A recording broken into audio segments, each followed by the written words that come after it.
महाभारत के युद्ध से बहुत पहले हस्तिनापुर के राजमहल में एक ऐसे पुरुष थे जिन्हें ना तो सिंहासन का लोभ था, ना ही युद्ध की भूख। उनका नाम था विदुर। धृतराष्ट्र और पांडु के छोटे भाई और भगवान यम के अवतार माने जाते थे। विदुर धर्म, नीति और बुद्धि के प्रतीक थे। वे कौरवों और पांडवों दोनों को एक समान दृष्टि से देखते थे, लेकिन अधर्म से हमेशा लड़ते रहे। जब युद्ध के बादल मंडरा रहे थे, विदुर ने बार बार धृतराष्ट्र को चेताया, दुर्योधन को रोको, अन्यथा यह वंश विनाश की ओर बढ़ेगा। परंतु धृतराष्ट्र पुत्र मोह में अंधे थे और दुर्योधन विदुर की बातों से चिढ़ता था। एक दिन सभा में दुर्योधन ने विदुर को अपमानित करते हुए कहा, तुम केवल एक दासी पुत्र हो, तुम्हें हम राजाओं को नीति न सिखानी चाहिए। यह सुनकर सभा स्तब्ध रह गई। विदुर शांत खड़े रहे, पर उनके अंदर कुछ टूट गया। उन्होंने अपना चंदन मिश्रित राजवस्त्र उतारा और गंगा के किनारे चले गए। वहां उन्होंने ध्यान साधना शुरू कर दी। उसी रात भगवान कृष्ण हस्तिनापुर आए।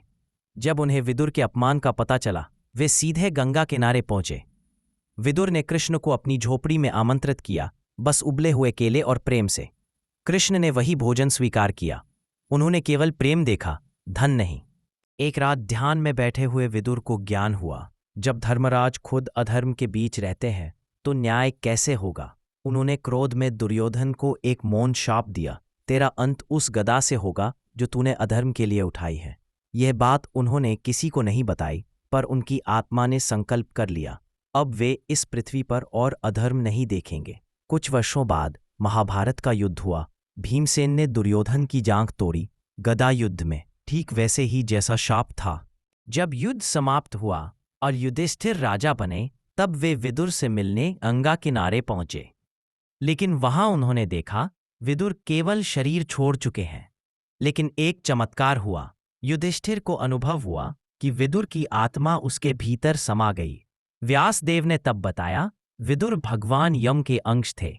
अब जब धर्म की स्थापना हो गई है, वह अपने स्रोत में लौट चुके हैं।